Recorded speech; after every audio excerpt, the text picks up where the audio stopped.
So, how are you all doing today? Yay, come on, a little excitement. Woohoo, it's cyber. Come on. It's the end of the day, sorta. How many of you are students? How many of you are working in cyber today? How many work on supply chain? Oh, I like you. It's all right. Listen, we're geeks, but we're getting our pride. So one thing you have to say to me while we're doing this, because I am speaking in English and I'm a New Yorker. Do you all know what New Yorkers are? We talk really fast. So if I'm going too fast, you got to hit me and say, slow down. All right. So long time ago, I fell in love with cybersecurity. And the reason why I fell in love with cybersecurity is that beautiful man in the back. Raise your hand. That's my current husband. Say hi, Rob. Hi, Rob. But my first husband, I met him, by the way, cybersecurity. If people say you can't find love in cybersecurity, I met him on eHarmony and the algorithm was perfect. So it works. But my first husband was in Iraq in 2007. And he was there with the US military, and he was in a vehicle we call a Humvee. And he was in the turret, the top of it. And he said, halt. And nobody heard him. And the Humvee ran over an IED, and the entire team died but for my husband. And on that day, I made a vow that things like that shouldn't happen. The cybersecurity, the internet, the IT systems, when you put somebody out there and they're banking their life on you doing your job right, I wanted to be a part of making sure I was supporting the people behind the scenes. So I say to my cyber warriors, you are the front line of defense in every aspect of our world today. And people don't quite understand that. So name one thing in your life today without cyber. Nothing. We've managed to take it and put it into everything that we're doing, but we really didn't think about it before we did it. We just kind of jumped in. I'm 52 years old. I look fantastic. Botox, it's a thing. If you don't know what that is, I'll explain it after.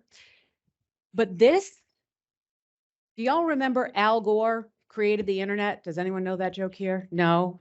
Do you understand that? Okay. I grew into this. I didn't think this had risks. It just was. One morning I woke up and I had a car phone. I could talk from my car and it was great. Then the next thing I knew, I could take it in my pocket. And the next thing I knew, I could take it everywhere I went and it could do everything and I could run my entire life from this. But what I didn't take was the risk associated with it because it was just there. The caveman learned about risk with fire, right? So the first time lightning came down, struck, started fire, and he was like, oh, it's warm. I can get near it. So the caveman went and got close to it. Well, then it burned. And he learned that the risk strategy to dealing with fire is you don't touch it with your hands, you don't put it against wood or it'll catch on fire, and it can cause harm if you don't handle it right. So we need to understand how cybersecurity, not handled correctly, is very harmful. And understanding our supply chains. So now we actually I was talking to this beautiful woman for an hour beforehand about how interconnected we are in supply chains globally. Now, I in America led the effort. How many of you have heard of something called the CMMC? Okay, so we in America have a cyber standard. It's called the NIST, the National Institute of Standards and Technology, Special Publication 800-171. And it's 110 controls that if you do, you should be secure in cyber. The problem is nobody's doing them. Nobody knows. It's just, I don't know about this stuff. So we have an immense amount of data loss. So you mentioned the financial loss.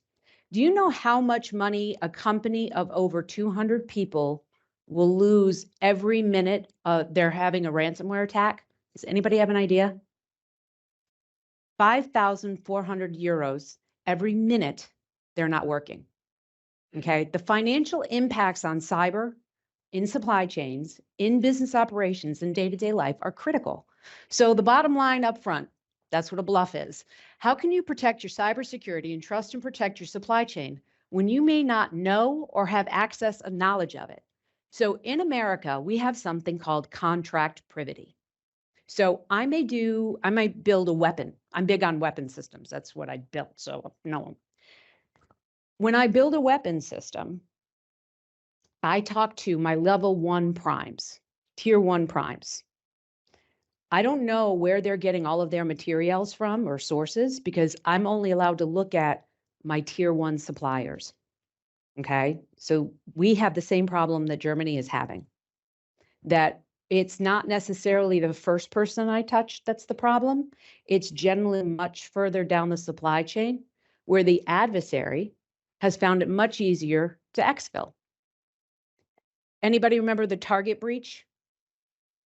Wow, you guys, we have so much to catch up on here that, oh my gosh, I love this being in a country. Okay, so supply chain is the challenge right now, and cybersecurity is the mainstay of that, okay?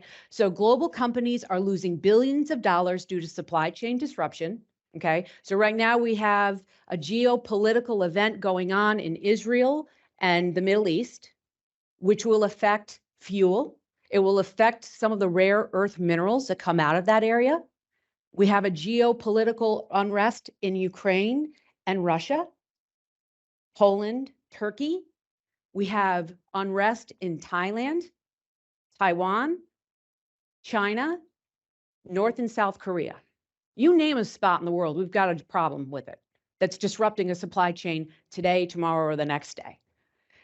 It takes up to 4 months to onboard a new supplier because you generally don't want to do business with somebody you don't know anything about. So you want to work through knowing them. When I say 65% of procurement executives, people that buy things, they don't see past their tier 1 suppliers. The procurement process and how you vet is the company good in cyber. The people that are vetting them have no idea what they're talking about because they're contracts folks. They're not cyber folks. We have geopolitical strife, pandemic, climate disasters, financial volatility. You see the German Supply Chain Act, you guys have, believe it or not, you guys have had more effect on the global supply chains than anybody else. So kudos to you, because you're actually doing something beneficial for the rest of the world. We, on the other hand, are stubborn Americans and we can't get our stuff together. And then influence foreign powers and exert their industrial bases become an alarming national security concern and has transformed supply chain management into critical infrastructure sectors. And what we mean by that is, does anybody, the dark web. I go there to kind of see what's for sale today, right? So over the weekend, I was there and they were selling the industrial control systems for Finland, how to break into them, their source codes and their certs. And they were turning off the power in Finland for fun because it's out there and they can get access to it. And why not, right? If you can turn off the power, you turn off everything, right? So we have people doing things day to day in the cyber realm that are affecting us in non-kinetic ways. And that's kind of where we're going to go with this today. So what makes up a supply chain? Compliance, laws, security, policy, governance, suppliers, networks, manufacturers, distributors, components and parts, software, employees, banking and financial, logistics, you name it, it's in a supply chain. How do you trust all of that to make something happen? That's the question. How do you trust a component part put into a laptop that you have no idea where it came from? How do you trust that the person you're working with is actually doing what they said they're supposed to be doing? Insider threat is a big problem in supply chain. Developers, is anybody here a software developer? No. Well, I'm going to tell you, since there's none. Are you? Say it, okay. So here's what I'm going to say. There's two kinds of software developers. There's the ones that are really, really good and they know how to build a backdoor and they do it purposefully. And there are the ones who don't. And that's the vast majority of them. They don't know that they're building in holes and backdoors into the software products that they're building.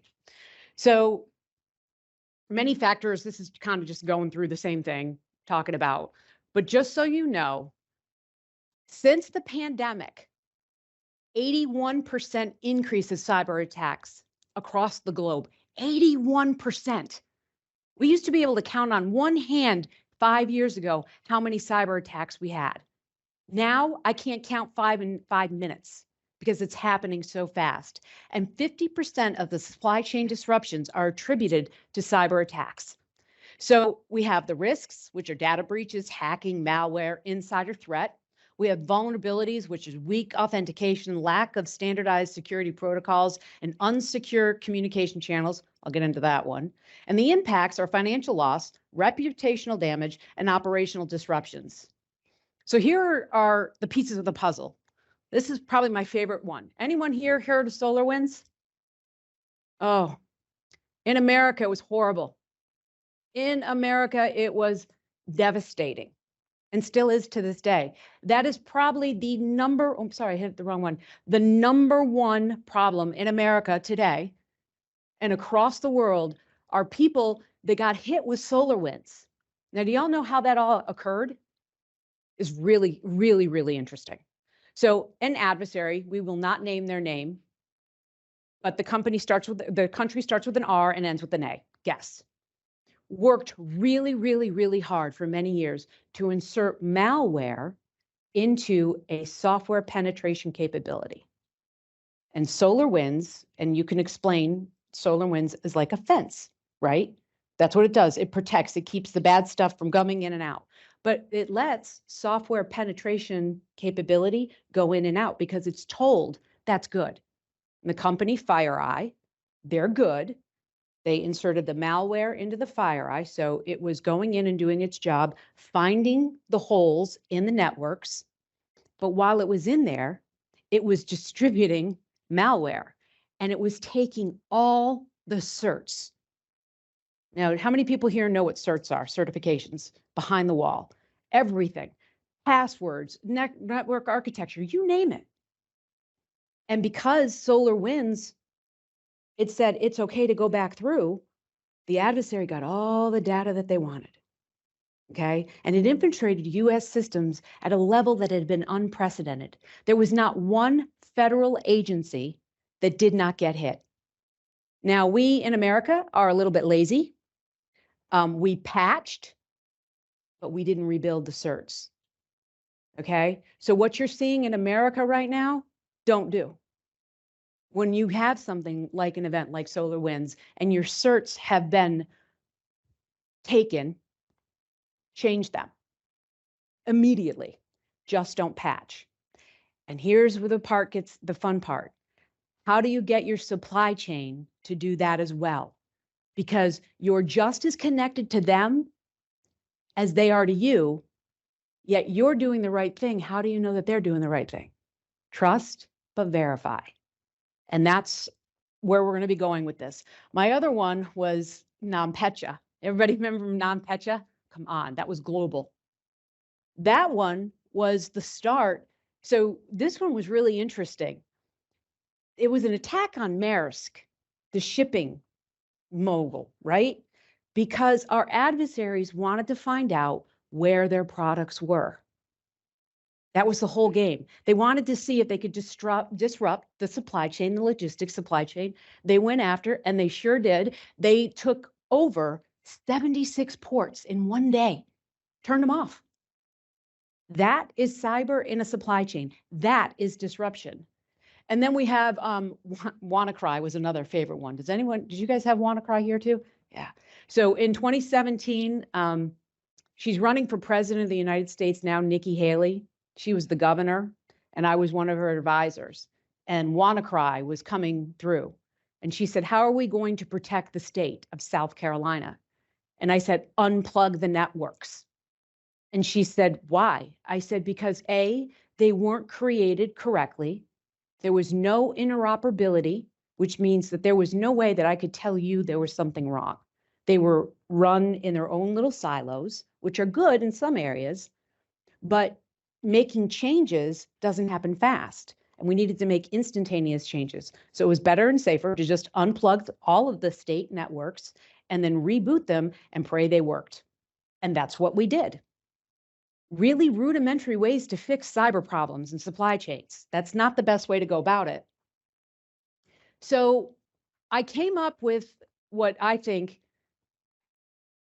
it's not avant-garde, but I called it the big idea. And I took this right from my deck to the Department of Defense. I wrote this and created it for them. Was how do you create capability that's easy to use, right? The ease of use of a platform so everybody can get access and understand risk, right? That's the first thing. We all need to understand the risks. We need to make use of what is readily available. In Germany, do you have government-provided tools in cybersecurity? Yay or nay? I don't know. I'm asking you guys. Not really? You do? Okay. We in America have, we don't do any coordinated efforts. We do a lot of disparate efforts that tend to be counterproductive, right? Cyber, to really be effective, we have to work under one standard and understand each other. Otherwise, it's like speaking Latin and me learning German. I do not speak German. But if you were to tell me your cyber requirements, I'd be lost. What's the only language that we all can understand? Code, binary. That is the universal language. And the only way we're going to get around this is working together to solve these problems in that universal language. So I said, let's do collaboration for supply chain. Let's start sharing threat intelligence and information. Why is it, and when we, on the slide before, we were talking about Maersk company, they got hit, right? Why did they hold on to that information? They did, by the way, for 96 hours. They didn't tell anybody they were hacked for 96 hours. That is a problem. We need to have a global culture of risk awareness. You should be able to share risk in real time. Be loud and proud about it. Because in a supply chain, if you're getting hit, know somebody in your supply chain is also getting hit. And if you're not telling each other, you're just letting the adversary have their way with you. And I don't mean adversary as in nation state. It could be a competitor. It could be a employee who is left and is very angry and wants to cause harm. It doesn't apply to just nation states. It across the board. Competitors, disgruntled employees, a 17-year-old with an attitude in the basement, does happen.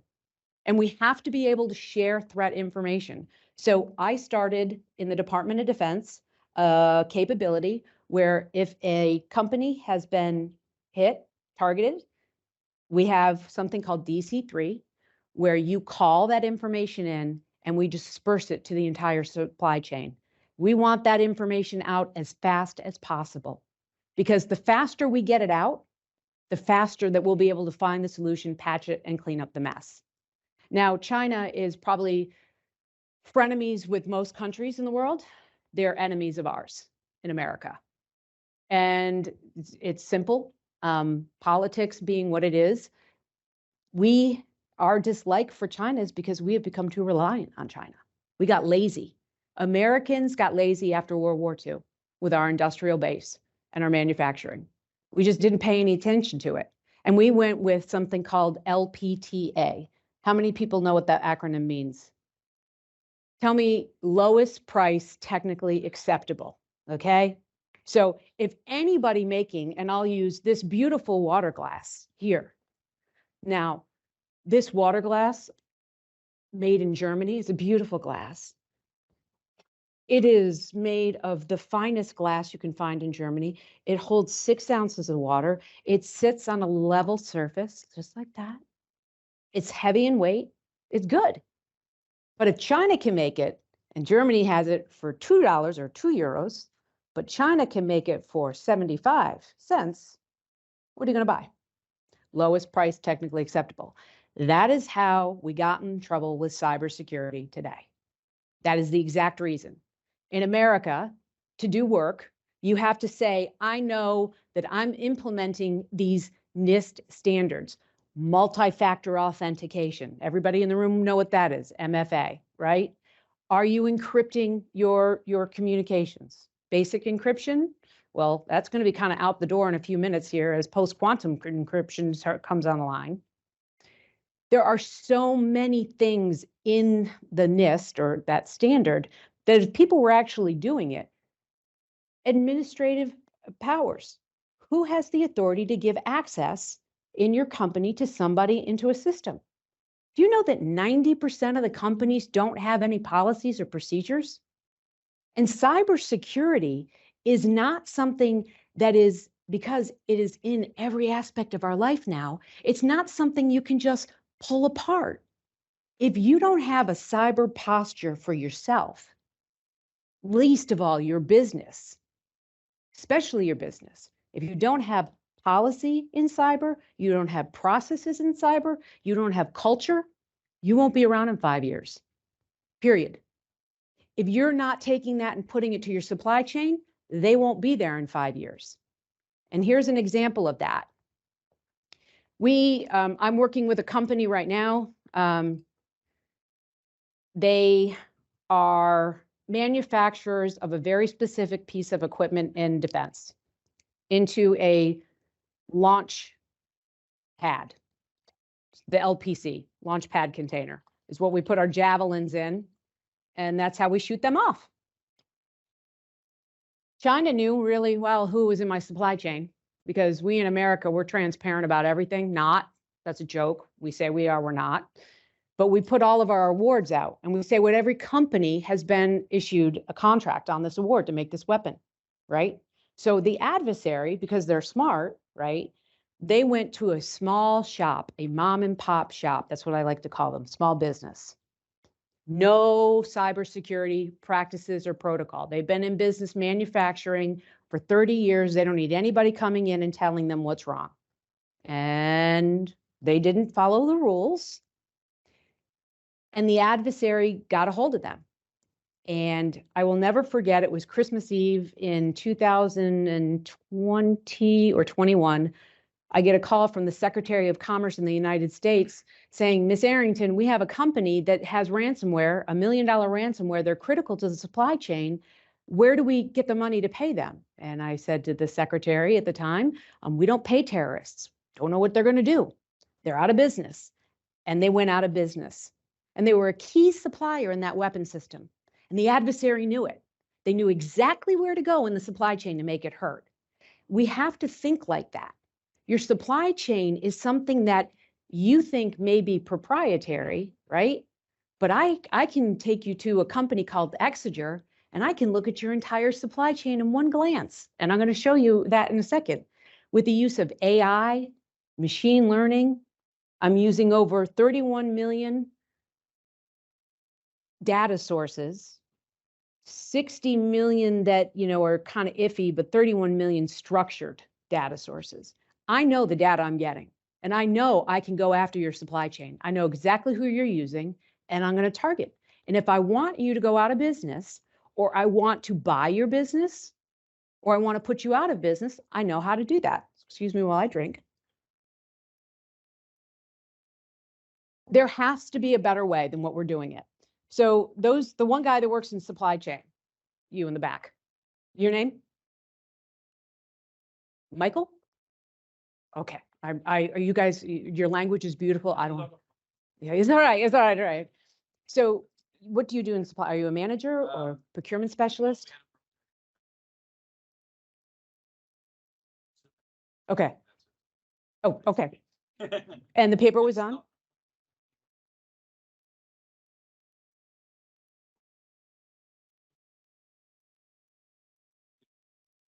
Okay. So what I would say is the problems that we have with our supply chains, right? That they're generally broken and the risk doesn't go down. But how often does the threat change within the supply chain? And how, as the top, do you tell everybody else? Or if you're at the bottom, how do you tell anybody there's a problem? Anybody know? So I created this capability. It's we in America, and I will demonstrate it to you. It's called Connex Exeger. So Connex is a platform that every manufacturer in the United States logs in as a part of. All right. So we know our manufacturers are our biggest vulnerability. And why is that? Because they're making everything. Do y'all remember? Oh, well, you wouldn't. I will tell you. The F-35 was grounded about 3 years ago over fasteners. Now, you guys are part of the F-35 program. Thank you very much for being our NATO partners in that. Do you honestly think the guy who's been assembling the fasteners for the F-35, he's had the contract for 10 years, and it used to be blue, blue, red, green in a bag and go.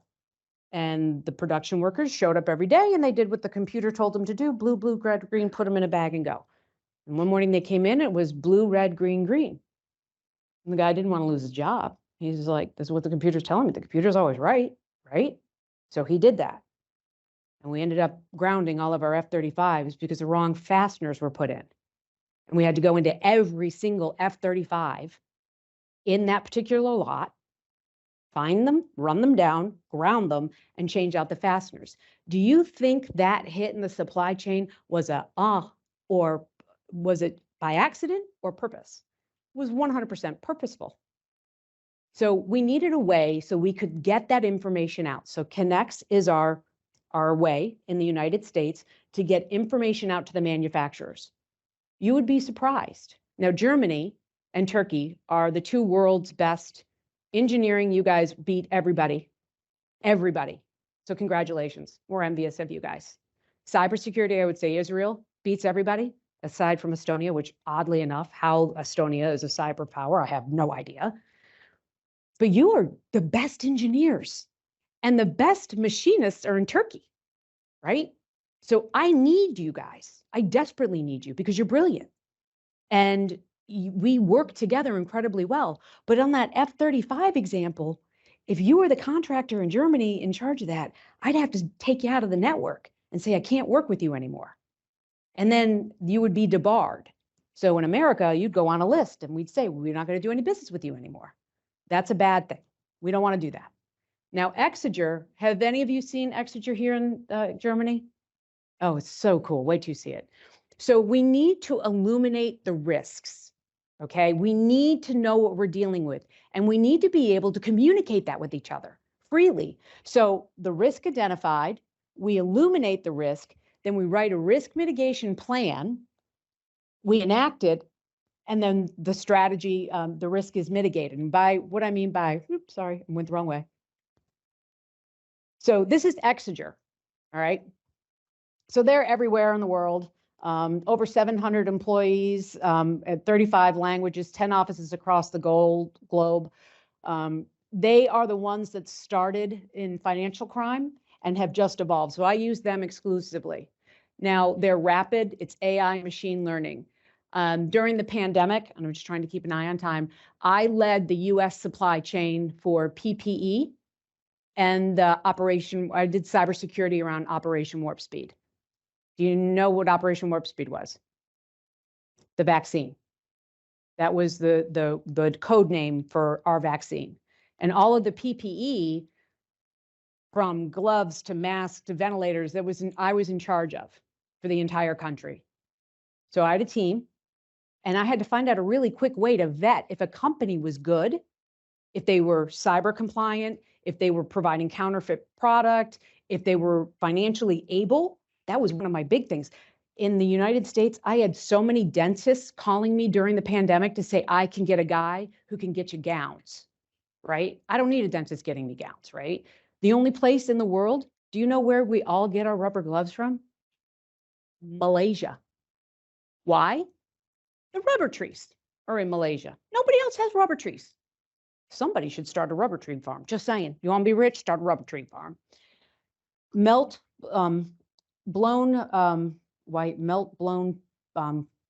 can't I think of the word, cotton to make the masks, right?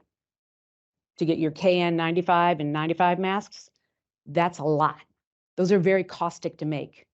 That's why China is really the only ones that make them. Do you know why? I'm doing a whole lot of do you know why? Do you know why China makes the most chips, microchips around the world, semiconductors? Oh, this is fun. China doesn't care about their civilians, their employees. They don't care, right? So to make silica is taking sand and pummeling it, making it so fine you can barely see it. Well, what that does is it coats the human lung with a beautiful lining of silica, and it causes cancer called silica-ease, and you drown to death in your own lungs. So a lot of people in China are dead before they're 40 working to create that silicone to make our wafers for our chips. And they sell that to Taiwan, and they make the chips. And the really crappy chips, I'm going to say the bad chips, are made in China, the older stuff, right? But the really bleeding edge stuff is Taiwan. That's why the world is so focused on what's happening in Taiwan. And that supply chain is so critical because we in America haven't figured out how to make our own chips yet. So we're relying on everything we do to somebody else. So we are really watching out. Now, I don't know about Germany, but I can tell you on your weapons that you create, barely any of the chips are going to come from Germany. Right? That's supply chain. So if somebody's put a chip into a product and it's bad, how do you let your entire supply chain know? And it's real. I mean, we go through this all the time. So I use a company called Exeger. And this is just, they look at everything with all the disparate sources and they create something called the DDIQ, which is the risk report on every single company. And this is when I said that they do structured data and whatnot, where they pull all their information. They're a global company. That's why I use them around the world so that I can see, but where they pull their cyber stuff, their cyber information, because we do give every company a score on cyber. It's rudimentary at best. So security scorecard is a cyber capability in the US, and it's global. But what it does is it looks how the internet is affecting your IP addresses. But it doesn't tell about the posture of your cybersecurity inside the house. It just says what the internet is doing to you in the day. So they have to use a bunch of disparate sources to pull in how they pull in cyber. So this is risk, how the Department of Defense, and that's what I know best, so that's what I'll talk to you about. All right. This is how I defined risk. ESG, are you guys having ESG here at all? Environmental, social, and governance challenges?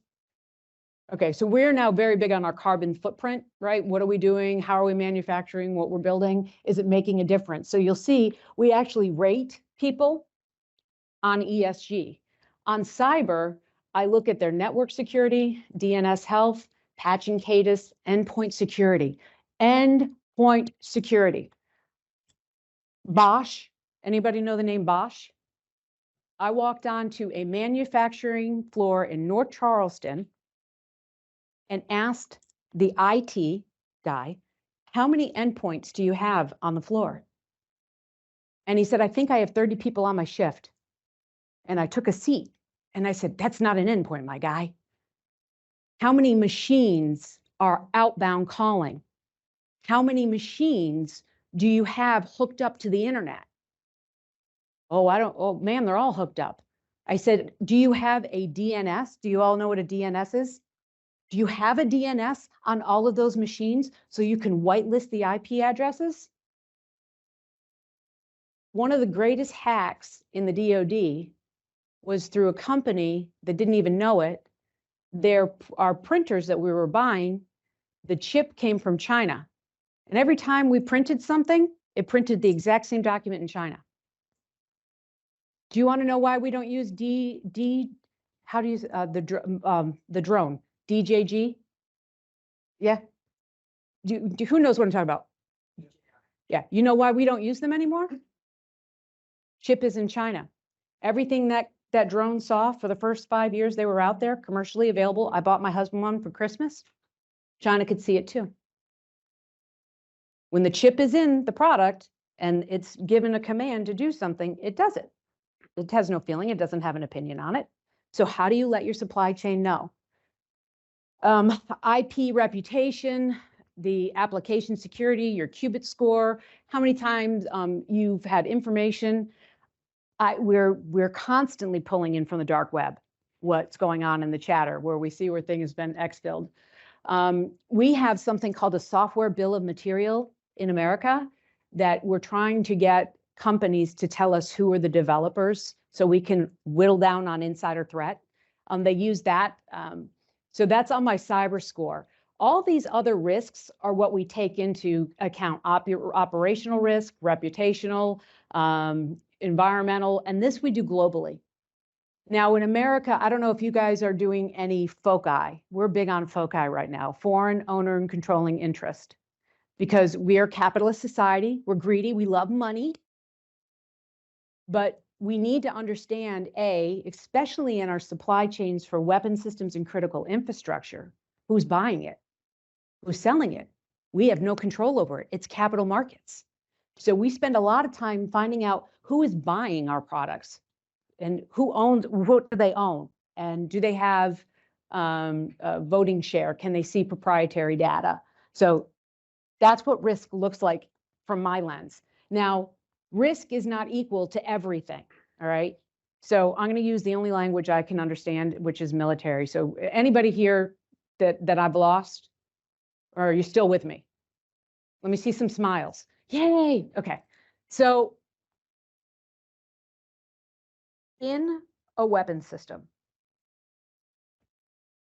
I'll give you my example. I love giving real world examples. So Department of Defense, Secretary Esper comes in screaming to me, Katie, we have 5 million SINGAR radios, which NATO uses. We all use SINGAR radios that are mode 4, and they need to be at mode 5 encryption.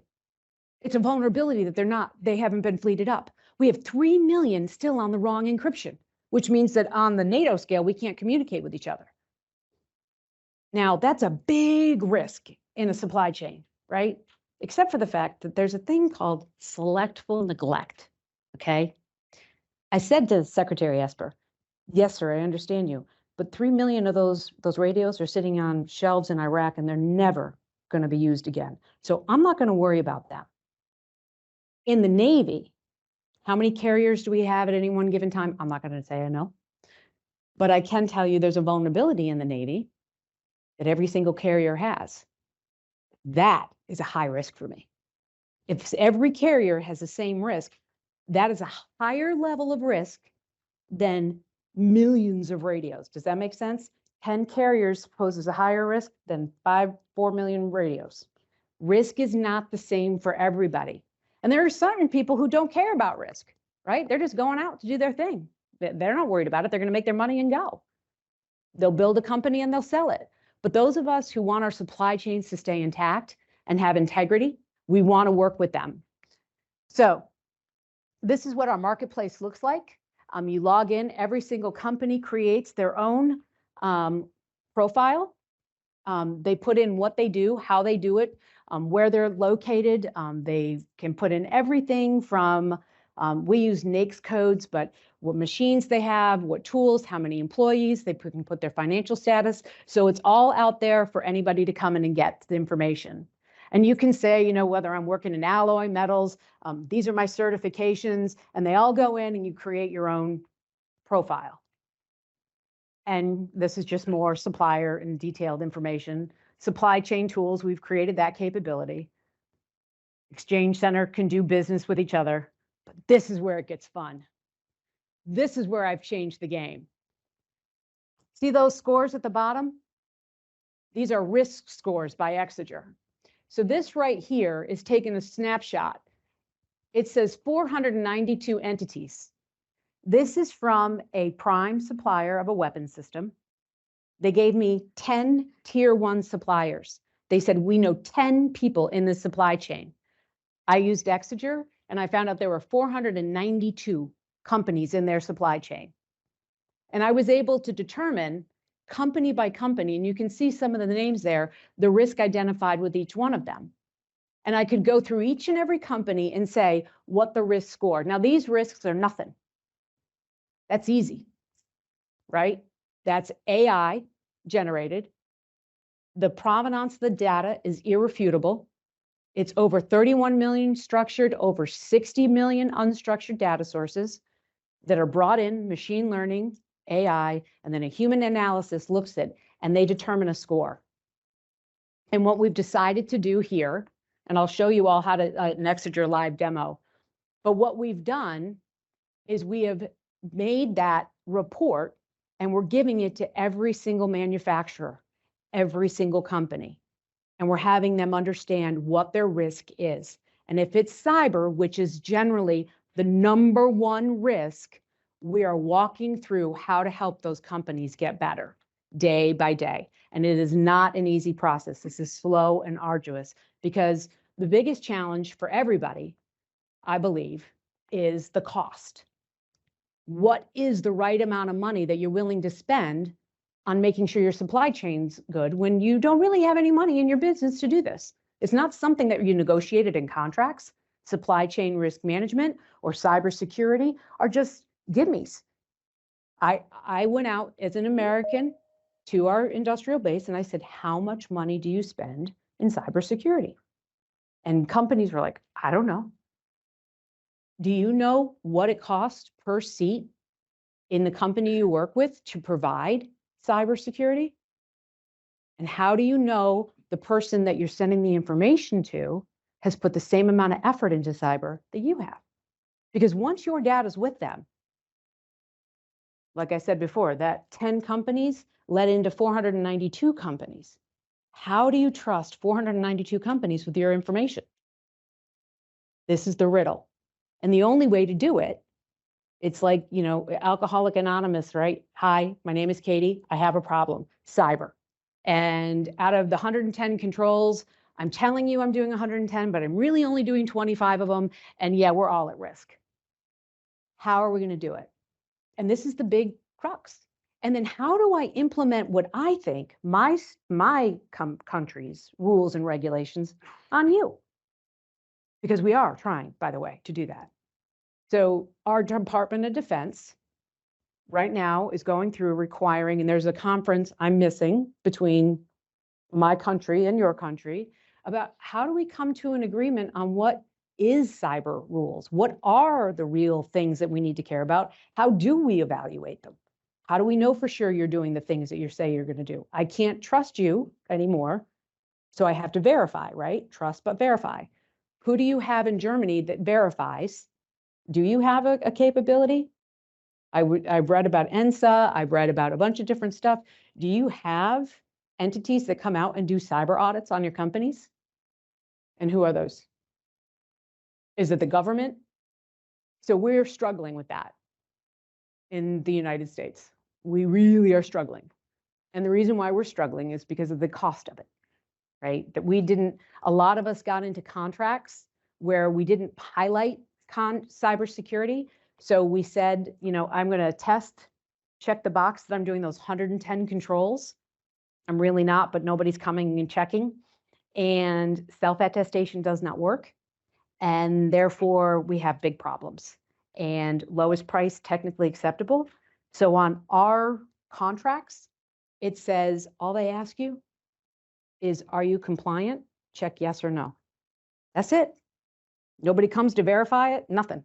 Now we follow all the ISO rules, right? For the ISO 9000, the ISO 27001, we audit and we check, but that's just a hair. Just a hair. I mean, that's really, really small. We pay for that. We pay for safety. We'll pay to make sure that you're doing things and that your production lines are safe and that you're doing all the things you do to protect the human being. What we're not doing is the other stuff, which is more important, actually, because in your networks, in your companies, the data that you hold isn't just your company's data. It's your employees' data, right?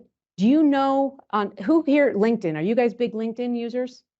I'm a massive, look me up. I'm always up there I'm always posting from the dark web.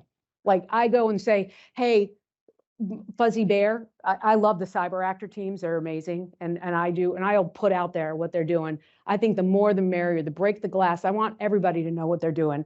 Their TTPs, I want you to know. DDoS attacks are coming back. Who knew DDoS would make a comeback? Denial, who knew? Man in the middle. I thought we had thwarted man in the middle. All of a sudden, man in the middle is back in the game. Why? Because people aren't doing the basics. People aren't setting up their networks. as standards and architectures tell you to do, because they're just cutting corners on it. We have to become aware of this. And in the US, we're trying. We have the thing called the CMMC, the Cybersecurity Maturity Model Certification, where after 2025, you will be audited by a third party on your cyber posture. Now, your cyber posture in the supply chain is really, really critical. And how many of you in this room own a company? Oh man, give me some entrepreneurs. Is anybody a CISO in this room? Okay, what do you guys all do for a living? Pardon? Research. Okay. Or in what particular area? Ooh, I like you. Okay. So when you are doing network security and you're designing a security stack. Now, when you're designing a security stack, how do you know that the software that you're putting in that stack is actually good? The question I wanted to ask you, if you Acquisition also Yes. software libraries and efforts. Yes, they actually have a capability that they purchased called Ion Channel that does the software bill of materials, that verifies, does the testing, pen testing, and the validity of the software that's you put into the stack. So that I use that. I'll go and I'll look and I'll put the company name into the Acquisition database. It'll tell me their rating on 1 to 10. 10 is bad, 1 is good, and it will tell me where their software is. Also open source libraries, because there's a company behind it. All of the data that's coming in from Acquisition is from open source. The 31 million structured pieces of data I buy, like LexisNexis, that type of thing, the 60 million is tweets. Well, what are they called on X now? What the hell is he calling them? What's Elon calling them now? On Telegram, I'm pulling in everything from around the world constantly and continuous monitoring. That's the beautiful thing. I do continuous monitoring. So if somebody tweets that there's a breach about this software company, I'm getting it in real time and I'm letting the supply chain know. I have a human analysis, verify that information is real and true. And I put it out there and I raise their score. So you know, and you have a dashboard to look at every single day to say this is bad. But that is a big problem for network security, right? Because you think about FireEye, it's great in a security stack, except for the fact it got compromised. Now you shouldn't, right? And there are some that I wouldn't, I mean, I can tell you the names of the ones the US has said, no way in hell can we use them because they're that bad. But most people don't have that. And that's the supply chain right there, right? That you just hit the nail on the head. That is exactly it. As network security, how do you know what you're building is secure if you can't see it? If you can't touch it? You can't, and you can't call up every software manufacturer and say, can you please show me your policies and procedures on how you develop your software and what security protocols you're using? I mean, we're running in a world where we're taking everybody at face value. And that kind of has cost us a lot and will continue. What do you do for a living? Oh, you are another one. How much time do I have? What time is it?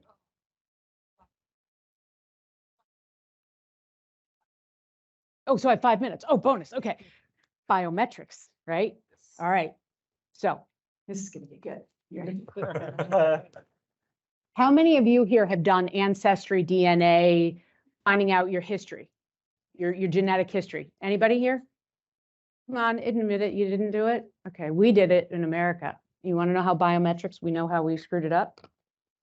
We gave our adversaries all of our DNA information. They know exactly what's wrong with me. They know exactly what medical disposition I have, what, you know, where I came from, what more than likely I'll die of. They actually have that information. Biomedical is huge, right? Because if I can go and destroy the things that are using to be your identifiers, I've taken you out. And that, my friends, is another problem, right? So let's think about this. If somebody was to hack into his system, okay, that does facial recognition, Because when we landed in Germany, they made me go through this thing. It's a little facial recognition. It said, "You are Katie Arrington." I'm like, yay. Imagine if the adversary gets into that system and says, your eyes are no longer your eyes, or your thumbprint is no longer your thumbprint. That supply chain problem, that is huge. And you have to have continuous monitoring on every single company within that supply chain. Now, you can't reach out and call every single company, but you darn well better know what they look like that day. And that's why Exeger, and I get that risk score every day, and I pull it up and I say, has this company had a problem, right? So recently, the latest hack that I heard was when I got on the plane, a hospital system in the United States got hacked. Supply chain on its worst scale. Imagine if somebody went in and changed all the blood types. Imagine a world where, I'm going to source you out, not that you have one, but people that have pacemakers. Supply chain, right? So you got pacemaker put into you. You're banking that the pacemaker company vetted everybody that they're using all those component parts, right? You're banking that they did all the right things. The real war is a non-kinetic war. Kinetic, Russia and Ukraine are at a stalemate. Why? Kinetically, how much more damage can they do to each other, right? Besides going nuclear. It's the non-kinetic world, and the supply chain is where they're going to hit you. So what I mean by that, so you have a pacemaker, and somebody, an adversary, goes and puts I don't know what Elon's calling them, I'm still going to call it tweet, but puts a tweet out that says every pacemaker with this code and that was put in this time frame in 12 hours will cause you cardiac arrest. You run to the hospital, you say, rip it out.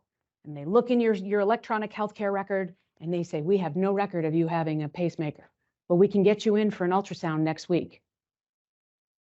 That is real war, non-kinetic war, and that's where we are heading. That is where we are at. And if you are not doing your best to vet the people in your supply chain, that they're doing all the right things in cyber, because all that was done in cyber. None of it was by a human being coming in contact with another human being. And the last thing I'll leave you with, and I can do a demonstration. I'm sorry I didn't get to do the demonstration on Exeger, and I do apologize on that. I was going to pull up my the actual website. The time is coming. What the overall stress is for this is that your supply chain is your highest vulnerability, and within that, the cybersecurity is the highest risk you have, bar none. And if you are not doing things to vet who you're working with and not getting visibility into your supply chains, you will not be around in 5 years. I can guarantee you the adversaries will put you out of business. That's their goal. And that means adversaries, and I'm just talking nation states, competitors, etc. So my end, right, I'll let you, because you have a town hall to go to. Have I scared you at all? I hope the hell I did. And here's why. I mean it when I say this. Our world is changing so fast at epic speed. And I said the next war is non-kinetic. The next war is turning off your power and seeing how long you can struggle. The next war is going into an industrial control system. Wouldn't this just screw up a company if your industrial control systems didn't work? Your lights get turned off. Your AC doesn't work. Your modems, your routers, your servers are all down because somebody is out at a cyber attack. And the cyber attack was allowed in by some silly person 3 tiers down on a supply chain, clicked an email that said, hey, you have a rich uncle in Sudan who wants to give you money. It's that simple. It is that little human error, that human mistake that can cost you billions of dollars in human lives. So I pray that you do take this seriously and that you do understand that where we are in the world right now, because there aren't universal policies, there aren't universal penalties for this, it's the wild, wild west.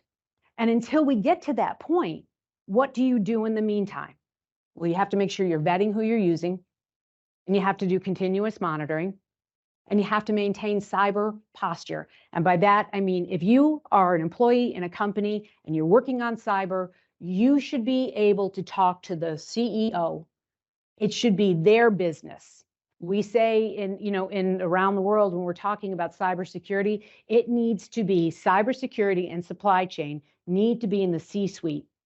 They need to understand as leaders, they need to set the posture for the company to be successful of doing the good and right things in cyber, monitoring their supply chains, continually monitoring them, and investing in cybersecurity.